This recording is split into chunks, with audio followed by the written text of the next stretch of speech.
cristales de fosfato de calcio pueden formarse en el intersticio y eventualmente erosionar a través del epitelio papilar renal, o sea, como que abortan hacia las cavidades de la papila, ¿no? Hacia el interior de la papila, formando la placa de Randall clásica. Los cristales de oxalato de calcio o fosfato de calcio se pueden depositar sobre este nido, quedando adheridos a la papila. Los cálculos de fosfato de calcio también pueden formarse al inicio en los conductos dilatados de Bellini y luego crecer hacia el espacio urinario. Entonces, acá estamos resaltando que la enfermedad litiásica urinaria es la tercera afección más frecuente en el tracto urinario. Su incidencia va de 0,5% y la prevalencia del 5% también. Recurrencia del 50% a los 5 años. O sea que el que ha eliminado un cálculo, ha tenido un cálculo formado, un cólico, la probabilidad de que tenga otro episodio a los 5 años es del 50% y del 60% a los 9 años. Es más frecuente en hombres que en mujeres. La proporción es 2-1. Es más común en la raza blanca, de 3 a 4 veces más frecuente. Nuestra raza está relegada, no está entre las primeras que presentan esta patología. O sea, la raza indoamericana, asiática, ¿no? Se da entre la tercera y sexta década de la vida.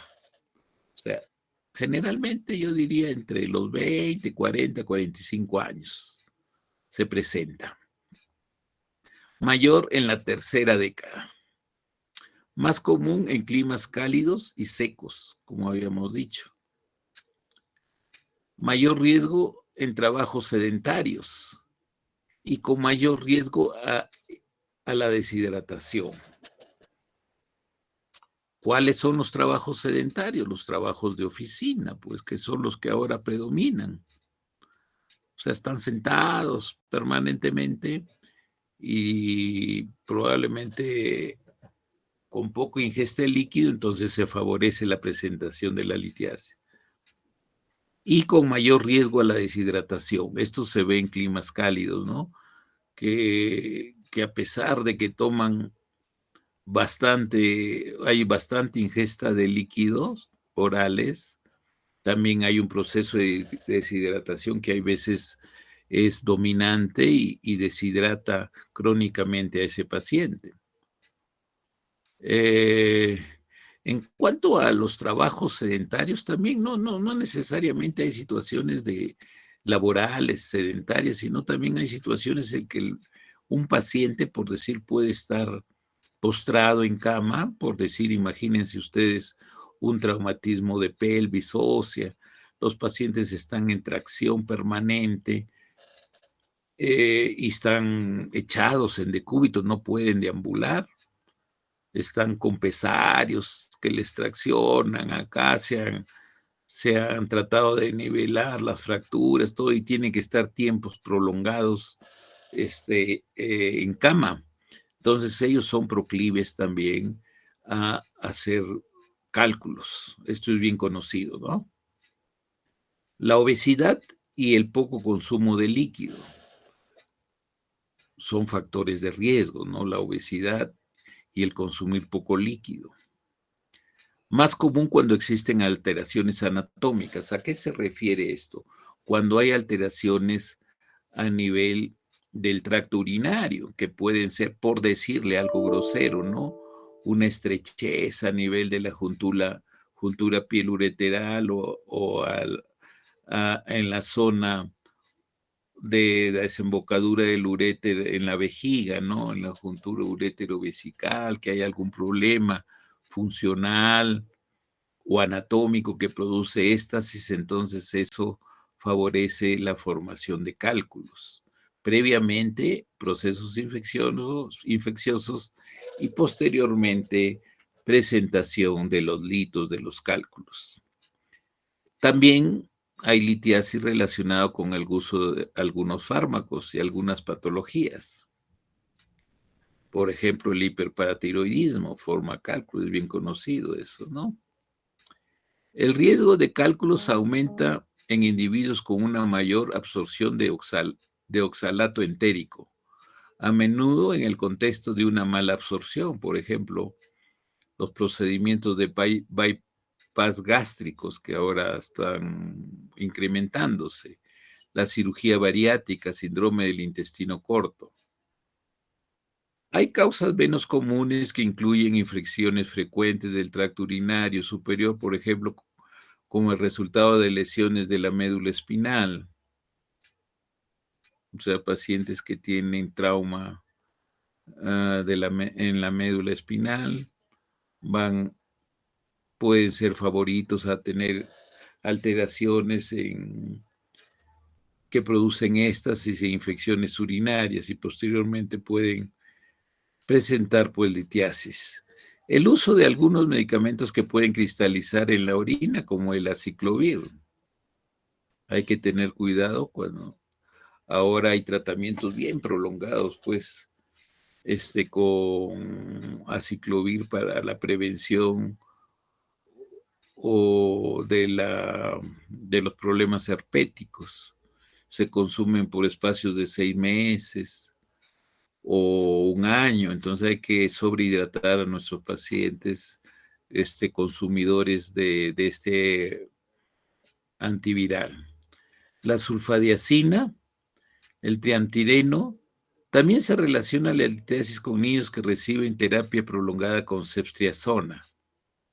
La enfermedad litiásica es más común en personas con diabetes, hay que tener presente esto, en obesidad, gota e hipertensión. Entonces, prácticamente todos los componentes del síndrome metabólico, ¿no es cierto? El ejercicio físico excesivo puede aumentar la cristaluria. Hay que hidratarse bien cuando se hace ejercicio excesivo. Los estudios sugieren que los cambios en el estilo de vida y la obesidad han aumentado significativamente la incidencia de cálculos en las mujeres, lo que ha cambiado la relación de género anterior entre la formación de cálculos en el hombre y la mujer. La proporción antes era 3,1 con 1,3, sobre 1,3. Ahora la población, en la mayoría de todos los estudios, se encuentra en 1,6 sobre 1. Una orina persistentemente ácida, o sea, cuando el pH es menor de 5,5, promueve la precipitación de ácido úrico y conduce a la formación de cálculos de ácido úrico. Se observa una orina ácida en estados diarreicos crónicos por la pérdida de bicarbonato y el agotamiento del volumen conducen a una orina ácida concentrada. La orina es ácida en otros defectos metabólicos, como en la gota, en la diabetes, la resistencia a la insulina y la obesidad. Los cálculos de struvita solo se forman en pacientes con una infección del tracto urinario superior debido a un organismo productor de ureasa, como el Proteus mirabilis o la Klebsiella. Entonces, los cálculos pues, urinarios podríamos clasificarlo de acuerdo a su ubicación, en qué parte del trayecto urológico urinario se encuentran, ¿no? Renales si están en las cavidades intrarrenales. Los renales pueden ser piélicos, también pueden ser cálculos a nivel de los cálices o también cuando hay divertículos a nivel del sistema colector de los cálices, pueden haber cálculos que los consideramos como cálculos renales, ¿no? Superiores. Los ureterales, cuando están en el trayecto ureteral, que son generalmente los sintomáticos. O sea, los renales están presentes, son grandes, Generalmente cursan con infecciones, pero no con cuadros sintomáticos agudos tipo cólico nefrítico. Pueden dar un dolor sordo cuando ya las infecciones son repetitivas y el proceso inflamatorio es evidente, ¿no? Pero no es lo normal de que den dolores. En cambio, el cálculo ureteral sí, como hay un proceso de migración a través de la luz ureteral, van a haber espasmos que dan origen al típico cuadro sintomático del cólico nefrítico, ¿no? Que lo vamos a ver posteriormente. Los cálculos vesicales generalmente no dan dolor, pero sí dan síntomas característicos relacionados con infecciones urinarias y también relacionados en algunas oportunidades con alteraciones evacuatorias, o sea, de vaciamiento. Si está el cálculo, imagínense un cálculo de 2 centímetros de diámetro que está de intravesical, en algún momento puede ubicarse a nivel del cuello vesical y producir temporalmente una retención urinaria aguda.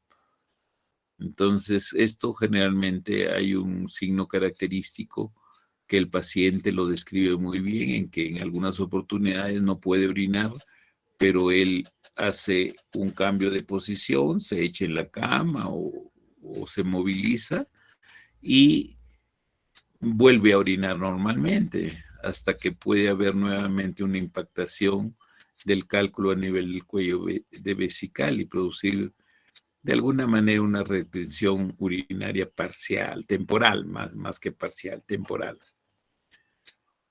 Los cálculos prostáticos pueden presentarse cuando hay proceso inflamatorio de la glándula. Generalmente no son cálculos bien formados, así que podrían estar en los ductos, ¿no? En las glándulas, sino más bien es un proceso de calcificación a nivel de la zona inflamada que producen unas calcificaciones que son irregulares. O sea, vemos la próstata, sobre todo con un estudio sonográfico, ecográfico, vemos una próstata que no es homogénea. En los matices de grises vemos las zonas hipericogénicas que llegan en algunas oportunidades incluso a tener sombra acústica posterior. Tenemos los cálculos uretrales, estos cálculos uretrales son sintomáticos, pueden producir uretrorragia, gran dolor y retención urinaria aguda cuando están impactados. ¿Ya? Y tenemos la clasificación de acuerdo a su composición. Habíamos dicho que la mayoría son con componente cálcico, los de oxalato cálcico, los de estrubita, que son los infecciosos, los de cistina, que tienen una falla genética en que hay eliminación de cristales de cistina que van a formar cálculos. El ácido úrico relacionado pues con el problema de la gota, ya, en que los factores favorecedores es la poca ingesta de líquido y el consumo de ciertas sustancias proteicas como las carnes rojas. Y hay algunos medicamentos también que producen litiasis. Tenemos una clasificación diagnóstica que probablemente la han ventilado ustedes mejor en nefrología, en que tenemos la hipercalciuria absortiva, tipo 1 y 2, hay aumento en la absorción de calcio intestinal y produce hipercalcemia y mayor filtración de calcio a nivel de glomérulo que produce la eliminación de cristales, pérdida renal de fosfato en la reabsorción renal, hipercalciuria renal, alteración en la reabsorción renal de calcio, hipercalciuria reabsortiva en el hiperparatiroidismo primario, nefrolitiasis de calcio y hiperuricosuria, exceso de purinas en la dieta o exceso de producción de ácido úrico. La cistinuria es una alteración en la absorción de cistina. Cálculos infecciosos de estrubita, generalmente relacionado con infecciones por bacterias productoras de ureasas, formación de fosfato amonio de magnesio. En cuanto a la etiopatogenia, se dice que la formación de cálculos se produce en presencia de orina supersaturada, como habíamos en las podríamos decir relacionado con procesos de deshidratación crónica permanente que hace que se supersature la orina. La composición de los cálculos, generalmente los cálculos de calcio son mayormente los más frecuentes. Tenemos cálculos de calcio por oxalato de calcio, 60%, hidroxiapatita, 20%, y fosfato dicálcico de hidrato, 2%. Los cálculos que no tienen calcio, tenemos el ácido úrico, lejos, un 7%. Los de estrubita relacionados con infecciones, un 7%. Los de cistina, 1 al 3%. Y el trantinene y el sílice, menos del 1%. Acá tenemos algunas imágenes pues, de un cálculo coraliforme, o sea que adopta la forma del sistema colector intrarrenal. Esto es más frecuente, este tipo de cálculos, en el sexo femenino, con una proporción bastante, por decir, inclinada, más o menos proporción mujer-hombre es de 8, 9 por 1. O sea, es más frecuente en las mujeres, no se sabe exactamente, relacionado también con cálculos infecciosos, ¿no? Acá tenemos diferentes formaciones cálcicas, que pueden estar incluso también dentro del mismo riñón, produciendo procesos inflamatorios e infecciosos permanentes a nivel de los cálices. Acá tenemos otro cálculo coraliforme que dibuja más o menos la pelvis renal y algunos de los grupos caliciales. Acá tenemos los cristales de ácido úrico en la gota o en la hiperuricemia, oxalatos de cálcico monohidrato, fosfato amonio magnésico, oxalato cálcico y dihidrato. En cuanto a la clínica, lo característico pues, de un problema de migración de cálculo a nivel de la luz ureteral es el cólico nefrítico. O sea, lo predominante en el cuadro clínico de la litiasis urinaria, pues el dolor, que vendría a ser el síntoma más común. Generalmente aumenta y disminuye en intensidad y se desarrolla en ondas o paroxismos. O sea, es el típico dolor cólico, o sea, que aparece por ratos de forma más intensa y después cede. Los paroxismos del dolor intenso suelen durar de 20 a 60 minutos. Se cree que el dolor se produce principalmente por obstrucción urinaria con distensión de la cápsula renal. O sea, el dolor renal en estos casos es por distensión de la cápsula y de la pelvis renal también, cuando ya está en camino ureteral, se distienden y producen el dolor tipo cólico. En consecuencia, el dolor que ocasiona un cálculo renal se resuelve luego del paso del cálculo. Pero es un trayecto pues bien largo. Ustedes saben que el trayecto ureteral es aproximadamente 25, 27 centímetros. Imagínense cuánto tiene que padecer el paciente para expulsar un cálculo. En la hematuria es otro componente importante. La hematuria macroscópica o microscópica ocurre en la mayoría de los pacientes que presentan urolitiasis sintomática. La hematuria no se detecta en aproximadamente el 10 a 30% de los pacientes con urolitiasis documentada. En un estudio retrospectivo de más de 450 pacientes con ureterolitiasis aguda documentada por tomografía computerizada, la hematuria estaba presente en el 95% en el primer día y del 65 al 68% en los días siguientes, tercer y cuarto día. Otros síntomas del cuadro clínico de la litiasis urinaria se observan comúnmente relacionados con los cólicos.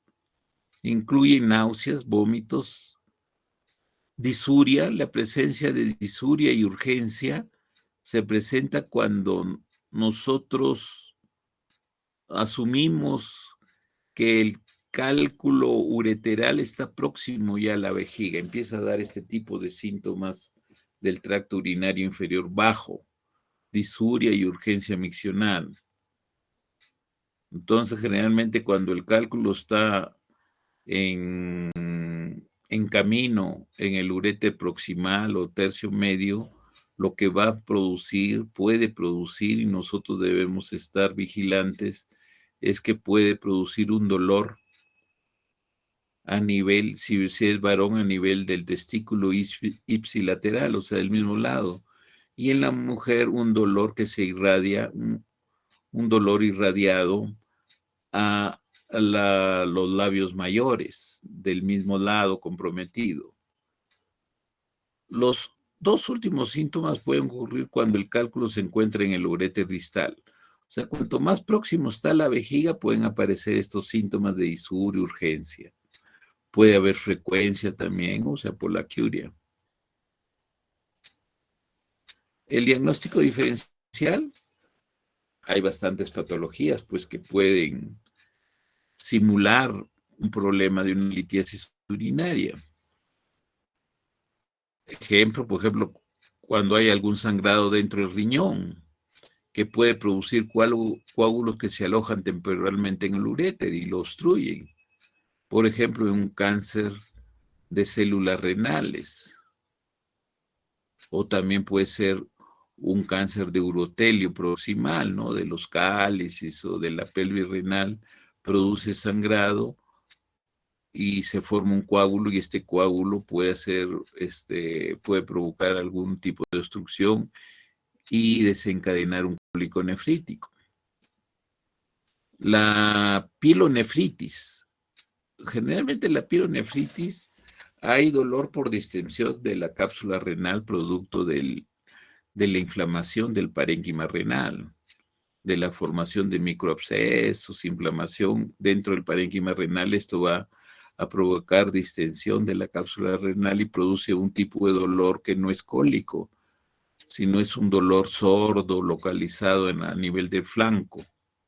Y generalmente puede ir asociado, pues, de fiebre alta, escalofríos y la presencia de piuria en el estudio de la orina completa. El embarazo ectópico es un cuadro también súper agudo que puede simular un cólico nefrítico. Entonces, en estos casos, pues hay que hacer una buena historia clínica y indudablemente el estudio por imágenes nos va a confirmar el diagnóstico. La ruptura o torsión de un quiste ovárico puede producir también un dolor intenso tipo cólico nefrítico. La dismenorrea, raro que se presente con dolor en el flanco. La dismenorrea más es un dolor a nivel del hipogastrio, ¿no? El aneurisma aórtico, los aneurismas disecantes dan dolores intensos que pueden simular la presencia de un cólico nefrítico. La obstrucción intestinal aguda, la diverticulitis, la apendicitis pueden presentarse con cólicos, pero por lo general no están asociados a hematuria. O sea, estos cuadros más bien puede haber una gran leucocitosis, pero el examen de orina completo es normal. El cólico biliar y la colecistitis generalmente no están asociados con hematuria. Por eso el examen de orina es fundamental cuando hay un cólico nefrítico. La isquemia mesentérica aguda rara vez produce dolor abdominal que se puede confundir con el cólico renal. Aquí es un cuadro más aparatoso, ¿no? La isquemia mesentérica aguda. Ustedes saben que los dolores por isquemia, o sea, por problema de irrigación, son súper intensos, ¿no? Y aquí hay compromiso del intestino. Puede haber necrosis, puede haber distensión, peritonitis, un cuadro bien florido. El herpes zóster en algunas oportunidades también puede confundirse con un cólico nefrítico. Hay un dolor en el flanco, sobre todo cuando en los estadios iniciales que todavía no hay eritema ni presentación de vesículas que siguen a los nervios, ¿no? Erupción y no hay hematuria, es lo característico, pues. Hay individuos que buscan drogas y realmente tienen cálculos renales, pero se encuentran en el riñón y no están obstruyendo. O sea, hay adictos, ¿no? Como el manejo en algunas oportunidades se realiza con morfina. Entonces, en algunos países, sobre todo adelantados, hay gente de que simula, ¿no? Un cólico espurio, algo falso, para que le den la medicación. Ellos pueden tener un cálculo renal, pero el cálculo renal no da un cólico, un dolor tipo cólico así inmanejable. Puede dar un dolor sordo, localizado en el lado comprometido, pero no da cólico. Bien, entonces acá más o menos este esquemita para ver la zona donde comienza el dolor provocado por el cálculo renal, ¿no? Es un dolor lumbar por hiperdistensión de la cápsula y también de los sistemas de la pelvis renal, colectores se dilatan y producen dolor en esta zona, la zona lumbar.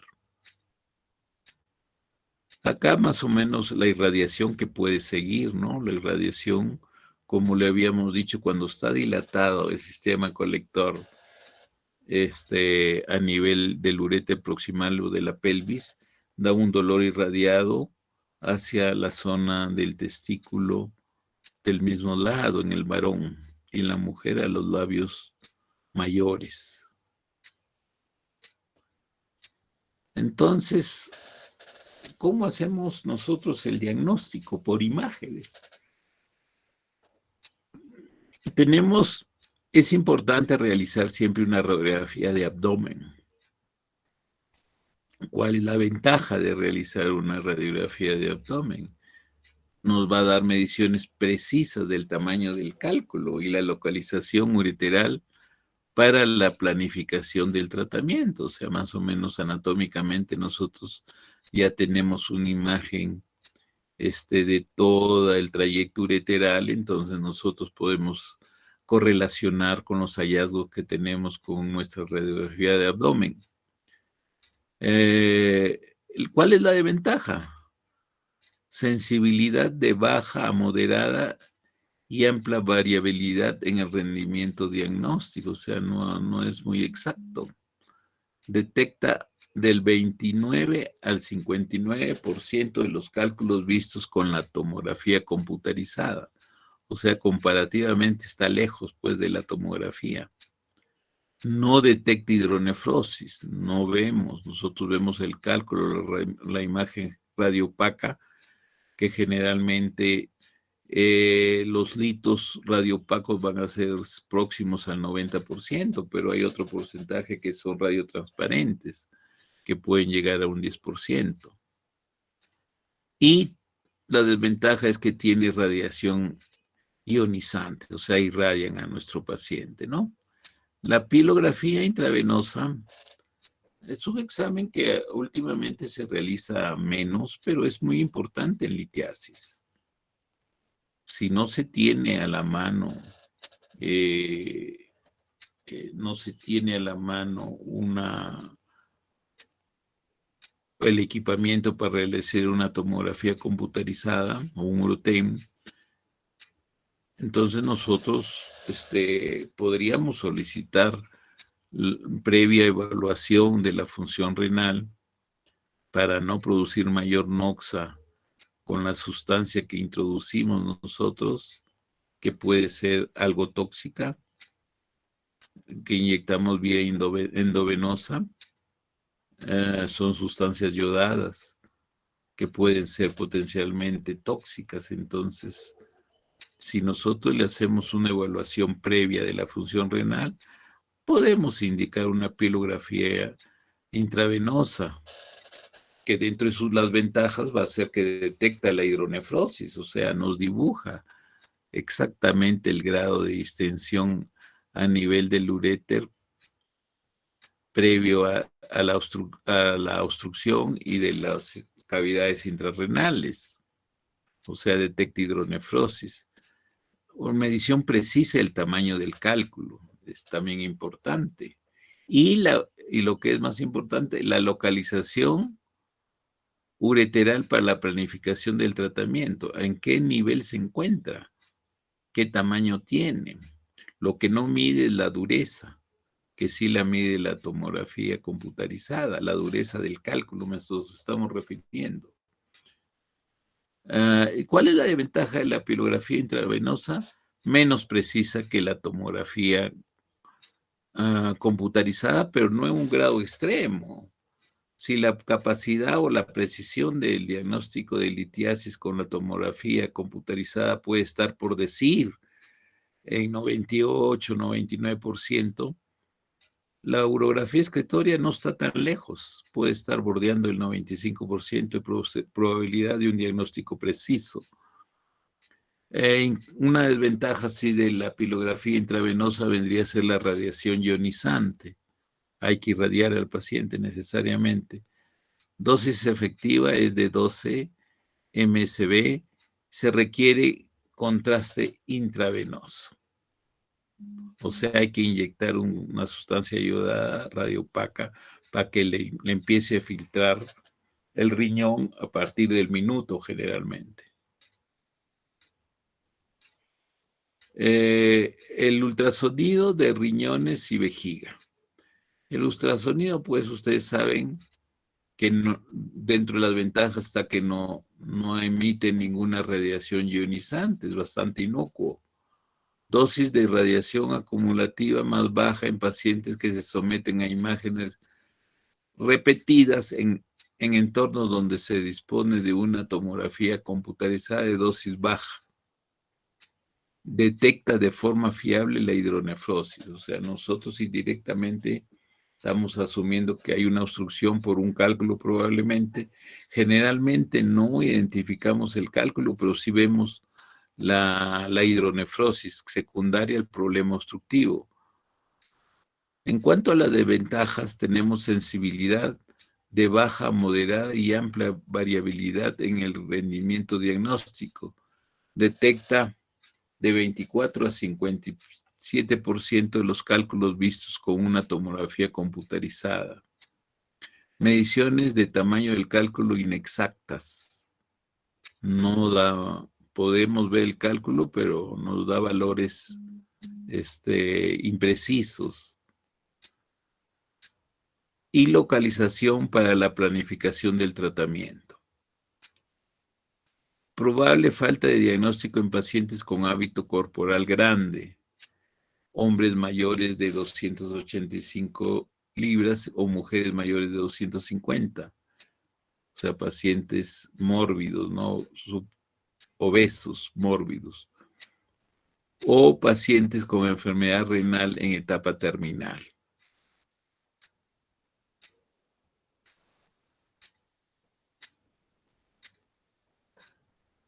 Tenemos dentro del diagnóstico, pues, la prueba, por decir, preferida para hacer un diagnóstico preciso, tanto del momento actual, del contexto y la probabilidad de acceder a un tratamiento quirúrgico o medicamentoso según sea el caso posteriormente. ¿Cuál es la ventaja de la tomografía computarizada sin contraste de abdomen? O sea que no inyectamos sustancia ayudada, no es el Urotem, sino sin contraste. ¿Cuál es la ventaja? Nos da una máxima precisión diagnóstica. O sea, sería el gol estándar, ¿no? Sería lo ideal para hacer un diagnóstico de una litiasis, solicitar esta TAC abdominopélvico sin contraste. Sensibilidad combinada de 0,97 y una especificidad de 0,95 para el examen de dosis bajas. Detecta de forma fiable la hidronefrosis. Mediciones precisas del tamaño del cálculo y localización ureteral también precisa para la planificación del tratamiento. ¿Cuál es la desventaja? Que hay radiación ionizante, hay que exponerlo a radiación a nuestro paciente. La dosis efectiva es baja, de 2 a 13 MSB, con dosis bajas de 10 a 12 MSB, que es el examen con dosis estándar. En raras ocasiones se necesita un segundo conjunto de imágenes después del contraste intravenoso para el diagnóstico definitivo de urolitiasis. Tenemos otro diagnóstico por imágenes, tenemos la resonancia magnética abdominopélvica. ¿Cuál es la ventaja? Que no hay radiación ionizante, o sea, no se irradia a nuestro paciente. Detecta de forma fiable la hidronefrosis. Localiza con precisión el cisto de la obstrucción para la planificación del tratamiento. Otra ventaja. ¿Cuál sería la desventaja? Muy baja sensibilidad, ya que los cálculos son casi invisibles. Mediciones del tamaño del cálculo son inexactas para la planificación del tratamiento. Requiere que el paciente permanezca inmóvil en un escáner cerrado durante 10 a 20 minutos. Acá tenemos pues una imagen, una placa en que vemos pues nefrolitiasis en la proyección anteroposterior de la radiografía abdominal. Muestra un cálculo en asta de ciervo o asa de ciervo en la pelvis renal derecha. Acá miren este cálculo coraliforme que ocupa todo el sistema colector. Y también hay presencia de cálculos más pequeños en el riñón izquierdo. Acá sobre todo se ve más claramente. Acá tenemos igualmente en estas placas nosotros un cálculo probablemente piélico.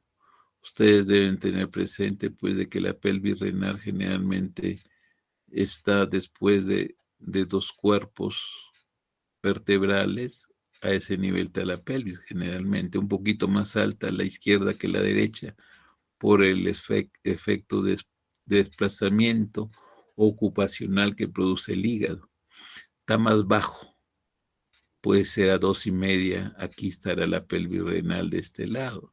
Entonces acá se ve este cálculo piélico probablemente en el riñón izquierdo.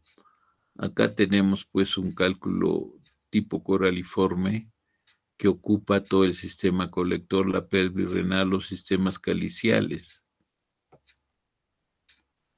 Acá tenemos también presencia de hitos de cálculos, probablemente un cálculo tipo coraliforme en el lado derecho. Acá igualmente presencia de cálculos tipo coraliforme en el lado izquierdo. Un cálculo que podría ser un cálculo coraliforme, cálculo piélico en el lado bien alto es bien alto. Entonces habría que estudiar bien este tipo de calcificación, porque puede ser cálculo a nivel de un grupo calicial o de un divertículo, porque no está más o menos en la zona que debería estar. Si fuera un cálculo piélico estaría más medial. Acá tenemos litiasis colariforme, ocupa todo el sistema colector en el lado derecho. Y acá igualmente es bilateral ya también. O sea, imagínense la presentación de estos cálculos. Como le digo, este tipo de imágenes más se ven en mujeres relativamente jóvenes, que viven en zonas cálidas, que hacen procesos infecciosos repetitivos, que pueden llegar a degenerar totalmente el parénquima renal en un lapso de 8, 10, 12 años. O sea, llegan a insuficiencia renal. Acá tenemos ya estudio por imágenes, tenemos una ecografía donde se ve una gran dilatación de la pelvis renal y los sistemas colectores y produce un efecto compresivo a nivel del parénquima renal. Acá vemos una ecografía normal del riñón, no hay cálculos, no hay nada.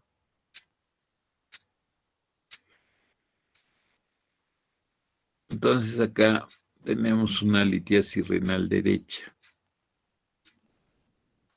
Entonces aquí en el estudio ecográfico se ve pues que hay una imagen hiperecogénica que da sombra acústica. Entonces este es un cálculo probablemente en el grupo calicial superior.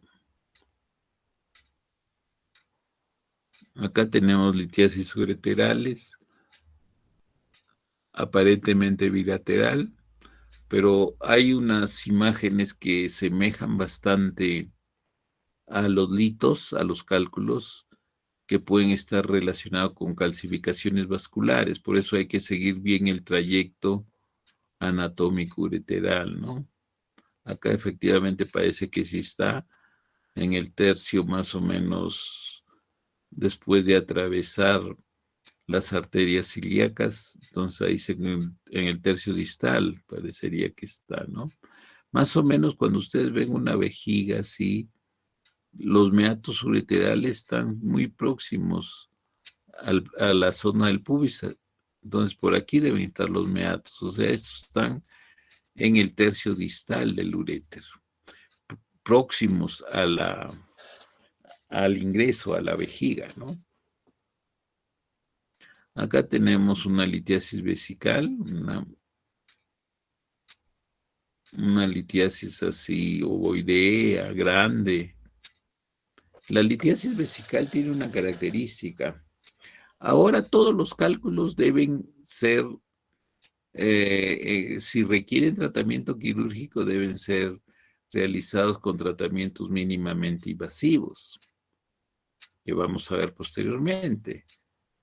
La única indicación para la cirugía abierta actualmente es la grande litiasis vesicales, o sea, cálculos que tienen un diámetro mayor de 4 o 5 centímetros, que están en la vejiga, tienen indicación de cistolitotomía suprapúbica, o sea, hacer un pequeño corte y un acceso suprapúbico, se extrae y se cierra la vejiga, dejando un catéter de Foley, una sonda de Foley por unos 7, 8 días hasta que cierre bien la apertura que hemos hecho para sacar el cálculo. ¿Por qué es la indicación quirúrgica? ¿Por qué no es la indicación, por decir, hacerlo con láser, otro tipo de energía? Porque saldría demasiado oneroso. O sea, ustedes saben que el láser puede, hay determinados tipos de láser que son bien poderosos, tipo holmium, thulium, que destruyen casi todos los cálculos, pero no lo destruyen de un solo disparo, pues, sino que hay que irlo carcomiendo el cálculo, poco a poco. Y cuando, imagínense, es como si fuera un huevo de gallina, el cálculo, pues se van a tener que usar 3 o 4 electrodos, cada electrodo está encima de $1,200. Y además la demora que representaría estar fraccionando y extrayendo esos cálculos. Entonces, la cistolitotomía suprapúbica es una cirugía relativamente sencilla en que se apertura la vejiga, se extrae el cálculo y no debe durar el procedimiento más de unos 30, 35, 40 minutos. Entonces acá tenemos ya un cálculo, una imagen radiopaca, probablemente en el uréter proximal. Tenemos imagen ecogénica que representa un cálculo medial al tercio medio del riñón derecho.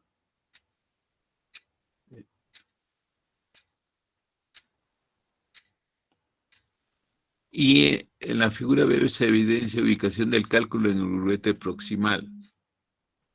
Este tendría a ser el uréter proximal, el cual se encuentra dilatadas. Entonces, este sería el uréter proximal y ahí está el cálculo enclavado, ¿no? Acá tenemos ya imágenes de la tomografía en que vemos dilatación pues, del sistema colector por un cálculo acá. Un cálculo pielureteral. Acá se produce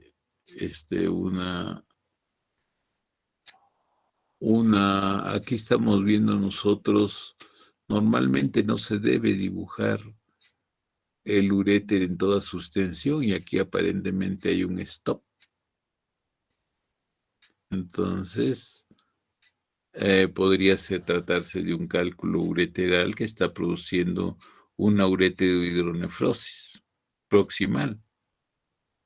Acá tenemos una imagen de un cálculo vesical, o sea, es una ecografía transparietal, corte transversal, en que se ve esta imagen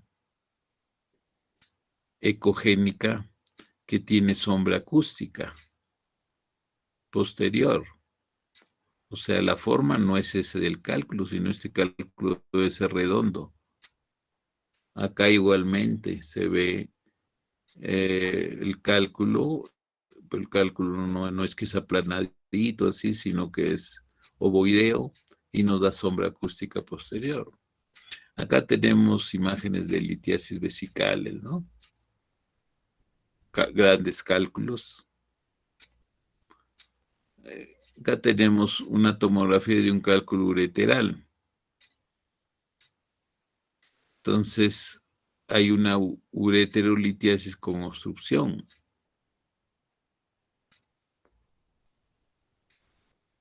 Acá tenemos un cálculo piélico grande en la zona de la pelvis renal derecha, ¿no? Estos cálculos aparentemente, aquí se ve que es un cálculo grande, ¿no? Que aproximadamente debe tener más de 2 centímetros de diámetro mayor, ¿no? Ustedes comparan la silueta renal. La silueta renal tiene una longitud pues de 10, 11 centímetros, miren, y acá parecería que es aproximadamente un tercio y el diámetro mayor del cálculo. O sea, es semejante cálculo, masa litiásica. Hay veces cuando el urólogo endoscopista entra a tratar de destruir esto a través de una ureteroscopía, o sea, a través de un ureterorrenoscopio flexible, va a sufrir mucho. Los grandes cálculos deben ser extraídos en forma percutánea, o sea, haciendo una búsqueda del sistema colector, se dilata y se introduce el nefroscopio con el cual se va a fraccionar el cálculo y se va a extraer con pinzas especiales, ¿no? Entonces acá vemos presencia de calcificaciones, nefrolitiasis de imagen de reconstrucción coronal del abdomen a partir de una tomografía computarizada sin contraste realizada con un protocolo de dosis de radiación baja, muestra un cálculo, una piedra de 3 milímetros en el cáliz renal derecho. O sea, porque acá está la pelvis renal. Entonces es intraparenquimal casi. En este caso correspondía pues a una calcificación que está en el cáliz renal derecho. Entonces acá más o menos un fluxograma para ver el tratamiento. ¿Qué hacemos nosotros con los cálculos, no? Generalmente el paciente viene con un cólico nefrítico, o sea, viene por el dolor sintomático. Entonces tenemos que controlar el dolor, es lo fundamental que tiene que hacer el urólogo o el emergenciólogo cuando el paciente llega, calmar el dolor. Y hay que prevenir la urosepsis, ver si se trataría de un cálculo complicado o no. Ya, entonces este es el manejo más o menos del fluxograma. Si nosotros sospechamos urosepsis y el cálculo es grande, entonces nosotros tenemos diferentes caminos, ¿no? Observar al paciente y buscar el mejor momento para realizar la extracción del cálculo, pero siempre dando tratamiento sintomático. También si el cálculo es pequeño, es menor de 10 milímetros, hay que usar alfa-bloqueadores como tratamiento expulsivo, le llamamos nosotros. ¿Ya? Y el cálculo puede ser eliminado.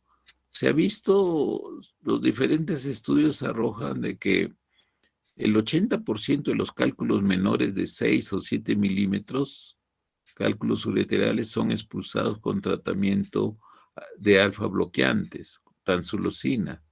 Por eso la tansulosina, cuando se indica concomitante al tratamiento sintomático del dolor, nosotros empezamos con un tratamiento expulsivo, que es generalmente la tansulosina, lo debemos dar por 20 días. ¿Ya? Bien.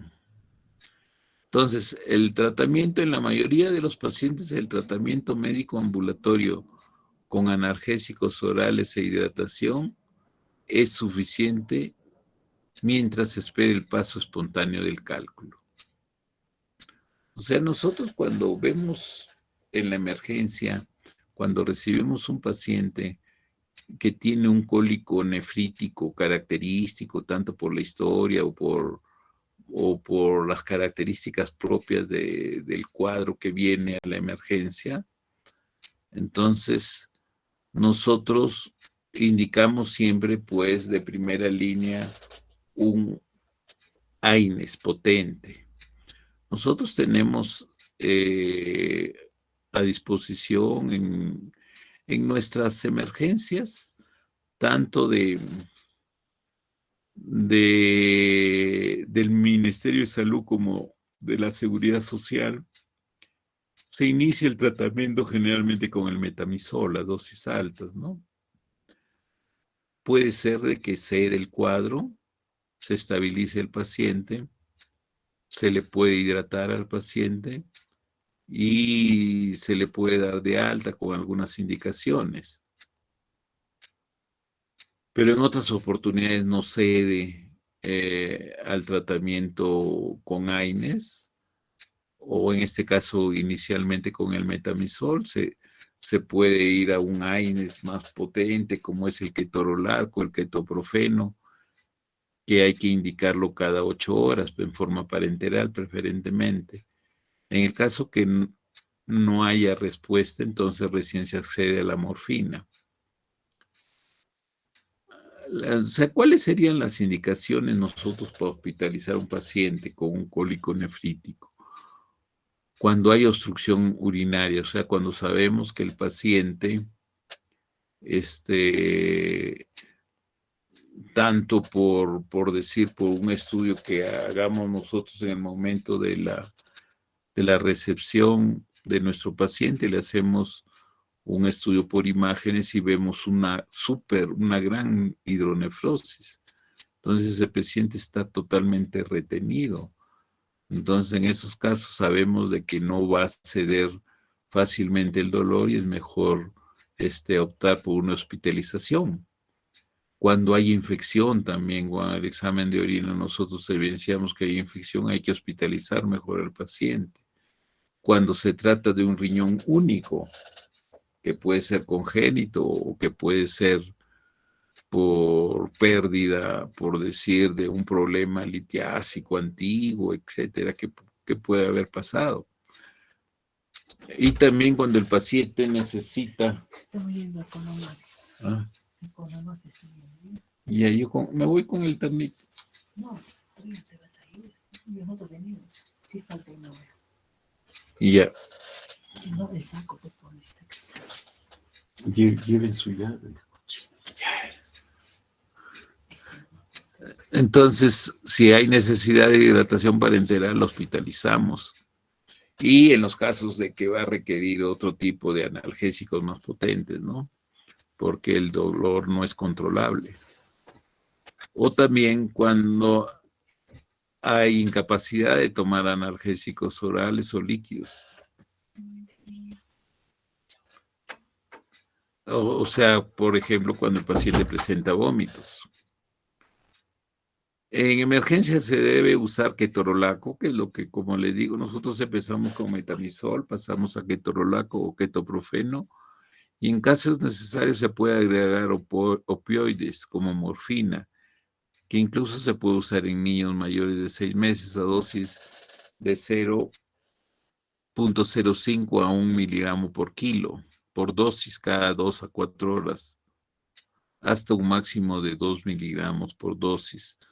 La dosis de ketorolaco endovenoso en niños mayores de 2 años es de 0.5 miligramos por kilo por dosis cada 6 horas, con una dosis máxima de 30 miligramos. El uso del AINE debe suspenderse 3 días antes de una intervención urológica, si es posible, para minimizar el riesgo de sangrado. También incluso también si son consumidores de ácido acetilsalicílico hay que suspenderlo antes. En el manejo de la infección del tracto urinario se debe realizar urocultivos y hemocultivos. O sea, y de inicio pedimos examen de orina para ver la hematuria, pedimos urocultivo y si hay fiebre pedir hemocultivos. Se puede empezar con antibióticos empíricos mientras salen los resultados de los cultivos. Un buen medicamento empírico de inicio para atacar es la ceftriaxona parenteral. La urosepsis es una complicación grave y potencialmente mortal en la urolitiasis, ¿no? Es de temer la urosepsis, no solo cuando viene el paciente, sino ya cuando el urólogo endoscopista o el urólogo mínimamente invasivo para litiasis tiene que afrontar esta complicación, ¿no? Que puede dar mortalidad. Es lo peor que puede haber una complicación de una sepsis urinaria en el manejo de la litiasis. En caso de obstrucción urinaria causada por cálculos o urosepsis confirmada, es necesario un drenaje de emergencia mediante el uso de un stent ureteral o una sonda de nefrostomía percutánea. O sea, si el paciente está haciendo bacteriemias y la probabilidad de sepsis es alta o ya está en sepsis, hay que derivar la orina, no hay que hacer el procedimiento quirúrgico, sino hasta que el paciente se vaya estabilizando previo drenaje de la orina infectada. Para favorecer la migración de cálculo, como hizo el tratamiento expulsivo, se usa la tansulosina en adultos y niños. En niños no hay efectos colaterales mayores, se puede usar en niños de 2 a 4 años. La dosis es de 0,2 miligramos para niños de 2 a 4 años y 0,4 miligramos para niños de más de 5 años y la dosis del adulto, ¿no? Que es de 0,4 miligramos por 24 horas. La tonsulosina en niños es bien tolerada y no produce hipotensión ortostática, como sí produce en los adultos. Los calcio antagonistas provocan relajación de la musculatura lisa ureteral. Tenemos el nefedipino a dosis de 30 miligramos por día por 20 días, es eficaz y seguro en el tratamiento expulsivo, pero cuando el cálculo es menor de 6 a 7 milímetros, ¿no? Si no se produce el pasaje espontáneo del cálculo en 2 a 4 semanas, procede la intervención quirúrgica. Sobre todo cuando nosotros detectamos de que la obstrucción es mayor, o sea, cuando hay una gran ureterohidronefrosis. Ahí entonces la premura de realizar el acto quirúrgico es mayor. El paciente debe ser instruido para colar la orina. El paciente que viene en la emergencia y se logra controlar el dolor, entonces se le cita para consulta externa de urología y dentro de las indicaciones hay que darle que hay que ver la orina, ver lo que orina para ver si sale algún cálculo, alguna concreción, la cual va a tener que ser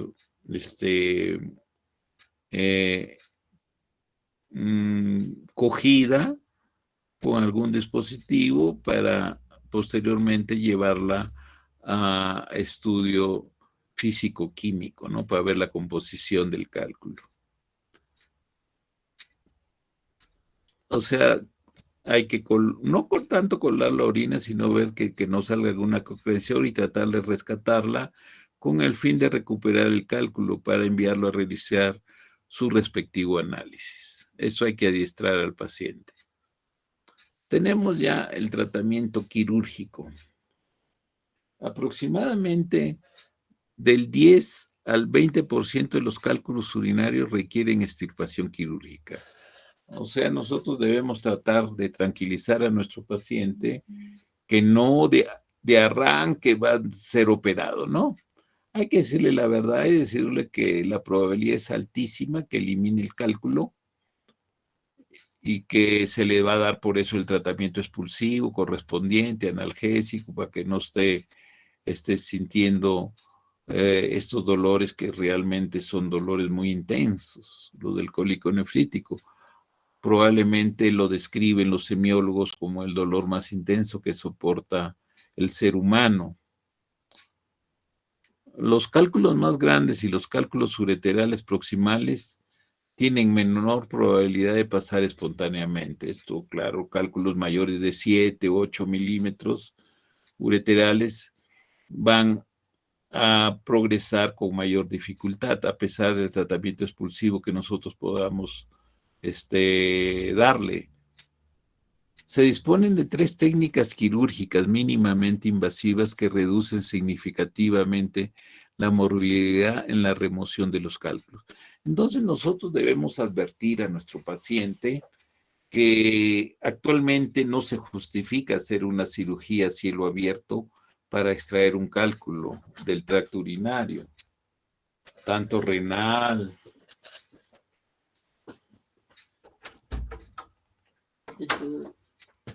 ureteral o vesical. Entonces, que hay procedimientos mínimamente invasivos en que van a lograr la expulsión fraccionada generalmente del hito del cálculo. Entonces, tenemos estas técnicas mínimamente invasivas. Tenemos la nefrolitectomía percutánea, o sea, extracción del cálculo a través de incisiones mínimas que se hacen a través de la pared lumbar para introducción, para buscar la vía urinaria, hacer las dilataciones correspondientes e introducción del nefroscopio. Y ya con el nefroscopio instalado en las cavidades intrarrenales y ya a vista de nuestro cálculo, hay diferentes energías que por decirlo, fraccionan al cálculo y a través de la camiseta del nefroscopio se pueden hacer la extracción con pinzas especiales de los cálculos. Entonces, la nefrolitectomía percutánea y la cirugía abierta son igualmente efectivas para el tratamiento de cálculos renales, pero se debe optar por los tratamientos mínimamente invasivos. La nefrolitectomía percutánea acorta el tiempo de hospitalización en un 60% y permite que el paciente vuelva a trabajar en aproximadamente una semana en comparación con la cirugía abierta que el paciente tiene que tener un descanso de 3 semanas o más. Las indicaciones de la nefrolitectomía percutánea son los cálculos grandes por excelencia. Los cálculos mayores de 2 centímetros, la indicación principal para la cirugía mínimamente invasiva para extraer ese cálculo es la percutánea, ya la nefrolitectomía percutánea. También esta técnica tiene una indicación especial en los cálculos de cistina. ¿Por qué? Pues los cálculos de cistina son extremadamente duros y no son destruidos por la litotricia extracorpórea, o sea, por las ondas de choque. Entonces tiene una indicación de hacerlo en forma percutánea. Cuando hay anomalías anatómicas, incluidas los riñones en herradura o la obstrucción de la unión ureteropiélica, entonces se debe hacer vía transparietal, o sea, la nefrolitectomía percutánea. Cálculo en un divertículo calicial, que son los más complejos, los más difíciles de extraer, cuando están impactados en el parénquima renal, en un divertículo calicial. Son extremadamente complejos. Antiguamente estos los operábamos nosotros haciendo un corte del parénquima, o sea, palpábamos la zona de dureza donde estaba y hacíamos una incisión en el parénquima y nos íbamos a buscar el cálculo.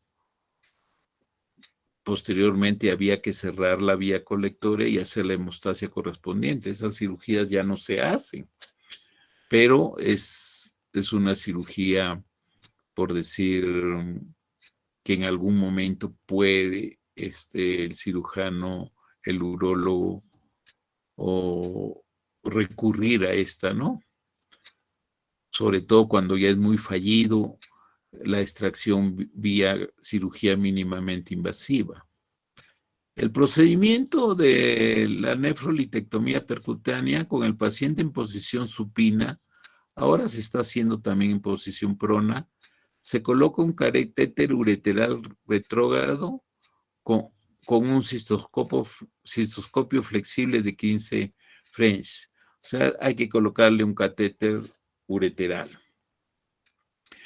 Luego colocar al paciente en posición prona para acceder al sistema de recolección renal a través de una aguja de calibre 18 guía fluoroscópica. O sea, con una aguja se busca el sistema colector para posteriormente dilatar e introducir el nefroscopio. Entonces se dilata el tracto con un dilatador de balón de nefrostomía hasta 32 French. Ustedes ya saben esta nomenclatura, no sé si han leído sus guías de práctica. Ya, entonces 32 French vendría a ser a un calibre, esto lo dividimos entre 3, a un calibre de 10, un poquito más de milímetros. O sea, se hace un hueco grande para que ingrese posteriormente el nefroscopio. Luego colocar la vaina del trabajo del nefroscopio de 30 French, o sea, de 10 milímetros, en el sistema de recolección renal.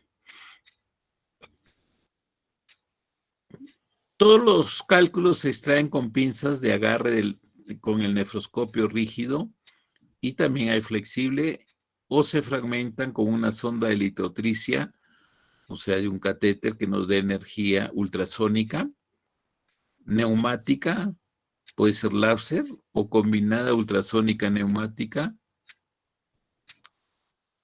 con un nefroscopio rígido.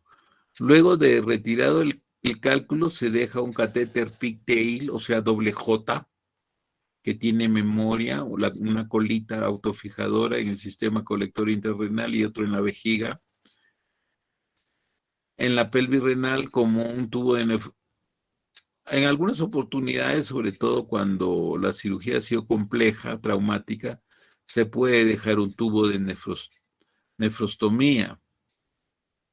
El tubo de nefrostomía consiste pues en dejar, no es como un catéter doble J, pero nomás sería una J, o sea que se deja el sistema de autofijación en la cavidad renal y el resto sale por la pared lumbar. Y aparte se deja el catéter doble J que nos garantice el drenaje de la orina de las cavidades interrenales a la vejiga. El 2,4% de los pacientes desarrollan sepsis después del procedimiento y esta sepsis es más frecuente en pacientes diabéticos por cuestiones obvias, ¿no? Otro sistema mínimamente invasivo que se utiliza actualmente es la ureteroscopía en el tratamiento sobre todo de la litiasis ureteral, solo que últimamente la ureteroscopía con la mejora de los ureterorenoscopios flexibles y la calidad de imagen y la calidad de manipulación de la colocación de los electrodos y las pinzas, entonces está ampliando su campo, o sea, también sirve para los cálculos piélicos, algunos cálculos caliciales incluso. Entonces vendría a ser el tratamiento de elección para la mayoría de los cálculos ureterales medios y distales. Eso sería, por decir, la indicación principal. Se usa también en cálculos ureterales proximales o intrarrenales, como les decía. También el acceso ureteroscópico es útil en el manejo de cálculos ureterales en los que ha fallado la litotricia extracorpórea, o sea, la litotricia por ondas de shock, que ha fallado, entonces se utiliza esta técnica.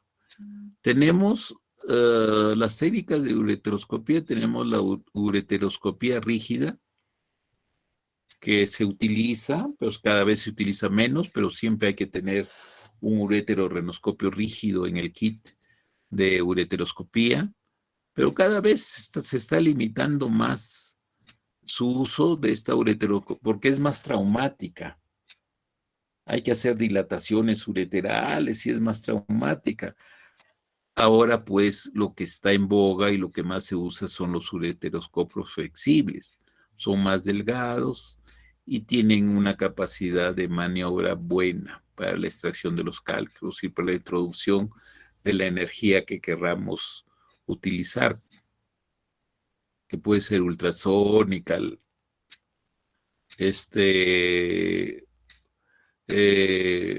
también indudablemente la energía láser, ¿no? Entonces se realiza el acceso ureteral y la dilatación, que es obligatoria. Los dilatadores son de balón, que son los menos traumáticos. Luego se pasa el ureteroscopio bajo visión directa a través del uréter y la pelvis renal. Si el cálculo es pequeño, se usan cestas o pinzas de sujeción para la extracción, o sea, se capturan y se jalan. Si el cálculo es demasiado grande, se puede fragmentar con litotricia láser o energía láser, neumática, ultrasónica o electrohidráulica. Hay veces no se utiliza de arranque la láser por el costo. Entonces, si funciona bien, es un cálculo no tan duro, se puede usar la neumática, la ultrasónica o la electrohidráulica. Es mucho más económica. La ureteroscopía flexible está siendo utilizada más frecuentemente por las mejoras en la fibra óptica y la capacidad de resolución que tiene. se utilizan stent después de una ureteroscopía sin... No utilizar stent después de una ureteroscopía sin complicaciones. Si así un cálculo pequeño y no se ha traumatizado la pared ureteral, no se justifica dejar un catéter doble J. Viene la otra técnica mínimamente invasiva, que es la litotricia por ondas de choque. Aquí se van a emplear ondas de choque de alta energía producidas por una descarga eléctrica. Las ondas de choque se transmiten a través del agua y se enfocan directamente en el cálculo renal o ureteral con la ayuda de fluoroscopía biplanar. El cambio en la densidad del tejido entre el renal blando y el cálculo duro provoca una liberación de energía en la superficie del cálculo, y esta energía va a fragmentar el cálculo. Se piensa que las ondas de choque de alta energía pueden causar hipertensión, puede haber lesión renal y en los hombres causar daño en su ADN del esperma. O sea, puede producir infertilidad y una disminución temporal de la fertilidad. La cirugía abierta, como habíamos dicho antes, tiene una indicación de menos del 1% de los pacientes son candidatos para este tipo de cirugía, ¿no? Abierta. Se utiliza para cálculos ureterales o renales complejos que no pueden ser extraídos con un número razonable de procedimientos mínimamente invasivos, o sea, que hayan sido frustros. Los mínimamente invasivos, entonces ahí se puede acceder a una cirugía abierta. Las indicaciones incluyen pacientes en quienes ha fracasado la extracción de cálculos biendoscópicas, asimismo los cálculos coraliformes, y también pacientes con anatomía renal ureteral compleja o en los casos que haya obesidad mórbida. Acá tenemos algunas imágenes en que vemos la litotricia extracorpórea por ondas de choque.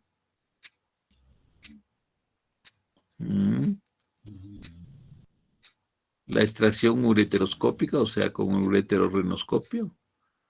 Se ingresa a través de la uretra, se cateteriza, se identifica el meato ureteral, se dilata y se introduce el ureterorrenoscopio, que últimamente el indicado es el flexible.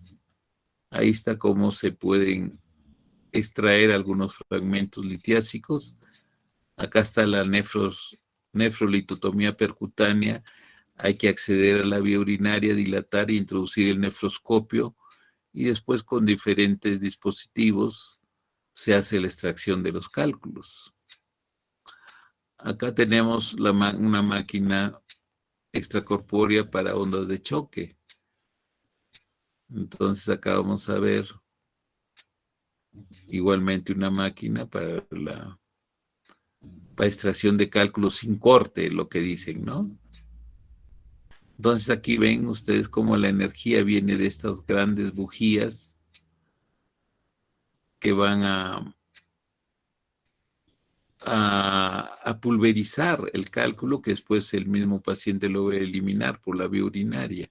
Hay que tener la certeza de que cuando uno pulveriza, utiliza esta técnica, no haya un defecto anatómico estenótico distal, porque imagínense si hay una estrechez urétero vesical y yo hago la pulverización de un cálculo del uréter medio, entonces no va a poder ser expulsado esos cálculos que son fraccionados.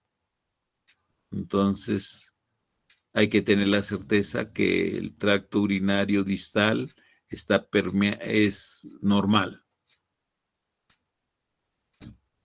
Acá tenemos, es como una bolsa de agua, y acá está la energía que la manda es el arco en C para ubicar el cálculo y se manda una energía especial que destruye al cálculo, ¿no? Acá más o menos como es la litotricia extracorpórea, miren, acá está la bujía, la que da la energía, y se incide sobre el cálculo, lo destruye y se elimina, ¿no? Acá tenemos, este es bastante inicial, antiguo. Ahora las máquinas son más modernas.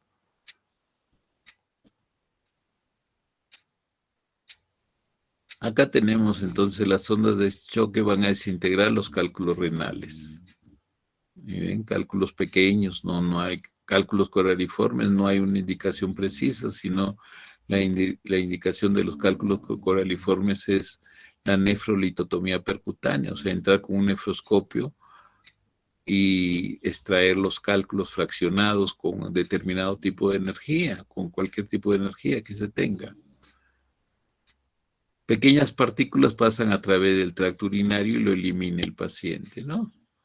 Acá tenemos, miren los cálculos en las cavidades intrarrenales, la energía, las ondas de choque, la pulverización, el fraccionamiento de los cálculos y la eliminación de los mismos. Hay algunos cálculos, pues, que son, o fracciones litiásicas que son muy grandes que no van a pasar. Entonces, las ondas de ultrasonido no tanto que destruyen el cálculo, sino que lo pulverizan. Y estos trozos más pequeños van a salir del cuerpo a través de la vía urinaria, que tenemos que tener la certeza de que no hay estrecheces distales. Si no, va a ser muy difícil la evacuación de los fragmentos. La nefrolitotomía percutánea, entonces es la que se utiliza para cálculos grandes, los coraliformes específicamente, y que se hace a través de la pared, ¿no? Se busca las cavidades interrenales, se dilata y se mete el nefroscopio. Acá está el nefroscopio, miren cómo se introduce el nefroscopio y con diferentes pinzas o diferentes energías se va a fraccionar y se va a extraer a través de la camiseta del nefroscopio. Entonces, acá una extracción percutánea. Entonces se extraen los cálculos. Acá igualmente extracción de grandes cálculos. Esta técnica es pues para los grandes cálculos intrarrenales. La posición para la percutánea, una vez que se obtiene a través de una aguja, se obtiene orina, se empieza a hacer la dilatación con balón para posteriormente introducir el nefroscopio. Hay dilatadores de plástico tipo Alken que también ayudan y no son traumáticos. Y después ya se introduce el nefroscopio para hacer la pulverización o la extracción de los fragmentos del cálculo intrarrenal. La ureteroscopía, entonces, es la vía a través de la uretra. Se llega a la vejiga, se ubica el meato ureteral y aquí se está usando un ureteroscopio rígido que es bastante traumático. Ahora lo que se usa son los flexibles. Entonces aquí se está haciendo una ureterolitomía endoscópica sin corte a través de la uretra. Entonces se destruye el cálculo, se le jala con unas pinzas especiales que son las pinzas de Dormia y se soluciona el problema extrayendo el cálculo, ¿no? Aquí se ve cómo el ureteroscopio flexible se ha introducido un catéter aparentemente en el uréter medio, se introduce la dormia, una pinza dormia, que es con una pinza de canastilla, se abre la canastilla, captura el cálculo y se tracciona. Un ureterorenoscopio flexible, acá está un semirrígido, también debe estar en los kits, y ahora lo que se usa es el flexible. Estos flexibles, la gran ventaja que últimamente están saliendo a mucho más bajo costo, son descartables, les llaman ellos. Son para un uso, pero se le puede dar varios usos. Entonces, eso indudablemente abarata el procedimiento, ¿no? Porque esos equipos son bastante costosos. Entonces acá está la canastilla de Dormia que se abre, captura el cálculo y se tracciona. Y otro tipo de pinzas para en la percutánea, sobre todo para capturar los fragmentos pulverizados o fraccionados y lograr lo ideal en la extracción de un cálculo es que sea una técnica libre de cálculos, o sea, que no dejemos ningún fragmento. Eso es lo ideal. O sea, la calidad y los resultados de una cirugía mínimamente invasivos es que no queden fragmentos. Eso que no quede sea una cirugía libre de cálculos. No todas logran el 100%.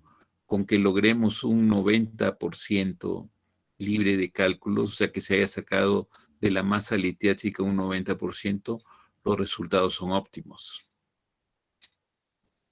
Acá el fraccionamiento, la litotricia láser destruye, pulveriza el cálculo. Acá una canastilla dormia para la extracción del cálculos ureterales generalmente. Aquí se ve ya in situ se ve un catéter doble J bien ubicado con el sistema de autofijación en las cavidades renales y el otro sistema de autofijación dentro de la vejiga. Y ahí se ve un cálculo. Probablemente se va a introducir un ureterorenoscopio flexible y si es factible, se va a capturar el cálculo o de repente vas a necesitar aplicar la energía electrohidráulica o láser. Estas energías pueden debilitar la pared del uréter, incluso en algunas veces hay perforación, por eso es conveniente dejar el catéter doble J que nos garantiza el drenaje de la orina renal hacia la vejiga y nos ayuda al cierre del defecto o la debilidad que se haya producido en la pared ureteral. Entonces acá tenemos los catéteres doble J, autofijación, que hay que dejarlo. Generalmente la mayoría de urólogos endoscopistas lo dejan por seguridad, por tranquilidad de ellos, porque da tranquilidad dejar un catéter doble J, que normalmente el material con que está fabricado puede permanecer dentro del paciente por espacio de 3 meses, habiendo tecnología actual de los últimos años en que se puede quedar hasta 1 año, con el riesgo que puede haber, ¿no? Porque generalmente cuando uno deja mucho tiempo, el catéter doble J se empieza a calcificar en la pared del catéter y después es bien difícil hacer la extracción del catéter. Entonces acá catéter doble J. Entonces tenemos el tratamiento pues clásico que antes hacíamos nosotros para extraer cálculos piélicos, cálculos cruciformes. Hacíamos cortes a nivel de la pelvis renal y extraíamos el cálculo. En algunas oportunidades también se hacía cortes a través del parénquima, como se ve acá para sacar cálculos probablemente de divertículos caliciales, pero que hoy día ya no. Acá se está extrayendo un cálculo piélico. Esta es la pared piélica, se apertura totalmente, se extrae el cálculo y después se hace el cierre de la pelvis renal, dejando un catéter doble J preferible para evitar formaciones fistulosas. La cirugía abierta sí tiene una indicación precisa en los cálculos vesicales gigantes, como ¿no? Debe ser pues un cálculo mayor de 4 o 5 centímetros de diámetro. Muy bien. Entonces, si tuvieran alguna pregunta, podrían hacerla.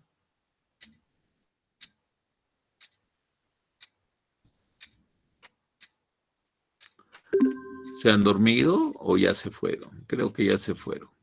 No, doctor, estamos aquí presentes. Ya, hijo, si hay alguna pregunta, háganla. Muy bien. Entonces, miren, nosotros, en cuanto al avance silábico, de nuestros sílabos nos faltan 2 clases teóricas. Las vamos a hacer en la próxima clase, o si ustedes gustan, para hacerlo más relajadamente, podemos buscar un día por ahí entre hoy día y el próximo lunes para hacer la clase que tiene que ver con infertilidad y disfunción eréctil, que son las que nos faltan. O si no, la hacemos junta y ustedes posteriormente tenemos que programar el examen, la primera la evaluación teórica, que yo pienso de que va a ser esta vez por última vez de repente, vamos a hacerla virtual, ¿ya? O sea, van a hacer 10 preguntas para contestar indudablemente de los ítems que se han desarrollado. No va a venir más. Por eso yo les digo que tengan bien, yo les estoy poniendo en el aula virtual todos los PDF que corresponden. Ahora vamos a ingresar los 2 últimos, ¿ya? Entonces vayan pensando eso, hijos, ¿ya? Bien, entonces hasta Doctor, ahí quedamos. doctor, un favor. El siguiente lunes podemos empezar las clases 3 de la tarde. 3 de la tarde, pero no nos va a dar para hacer 2. Es que si es que tenemos examen y no vamos a llegar a tiempo a casa.